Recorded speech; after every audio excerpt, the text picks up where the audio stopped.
born and raised in New Orleans, 77 years old.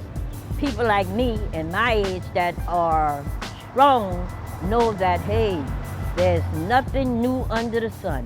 What is, was, will be again. You understand?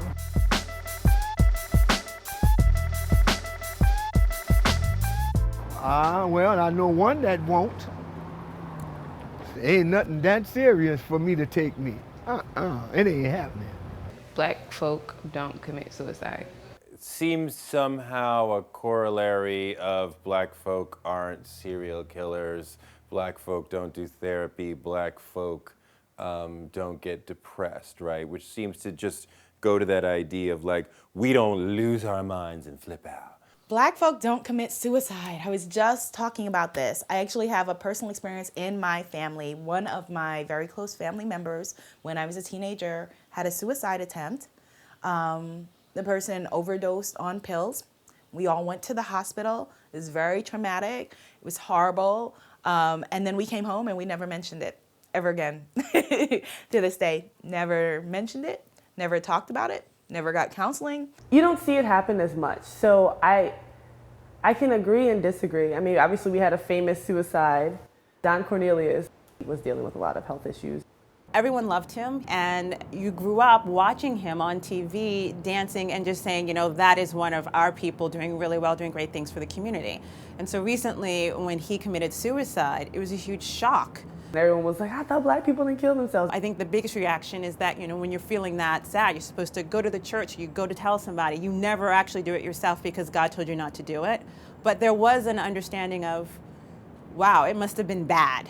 It must have been really bad for a black person to take their own life. They said my first cousin suicide, but nobody that's seen him when he did it. I know some black people who committed suicide. It was a girl. She got ridiculed in school because she was smart, basically. And I guess she just couldn't handle it, so she took her own life. I put it this way. Black folks who've been to the service, they likely to do suicide. Come back home and the government do what? They step on you. And they kind of fall off, and that's what would happen. Well, here lately, we are committing suicide more than we used to years ago. There's so much of, I say it like this, we always were under stress, but now it's a different type of stress. When Katrina hit in '05, so it uprooted us. When you look at the suicide rates, it is white men followed by black men, followed by white women, followed by the trend line for black women is so low that you could easily miss them on the chart. Like it's extraordinarily low. One way to read it, and I'm not sure if it's true, but one way is that black women are literally so committed to being the mule of the world. Like there's such a requirement for us to stay and be present for everybody else. And it feels to me like part of the kind of overtly self-sacrificial ways in which black women behave. There's so many other ways that black people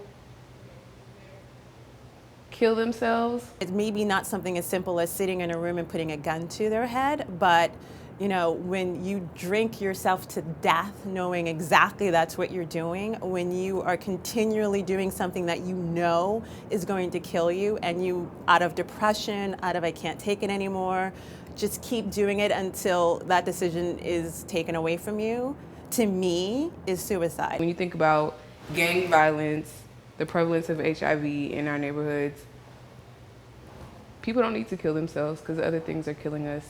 A lot of folks figure suicide, no, I'm not gonna be suicidal. I'll be homicidal before I be suicidal. Why I'm gonna kill me? I should kill that person that's causing me a problem. If you get suicidal, which is human, and you add on top of that your community or society telling you black folk don't do that, then you have a double dislocation. Well, I'm even more of a loser because I don't want to be alive as a human being, and I'm violating the rules of blackness, and you're just pushing further away from being able to get the help and to have the perspective that you need to try to get back on track. There is this pervasive myth of, you know, strong black people and strong black women that sounds on the outside like it's something positive, but it's actually extremely damaging. Because what you do when you say, oh, well, all black women are strong or all black men are strong or whatever it is that you dehumanize, you take away the humanity of the person, and it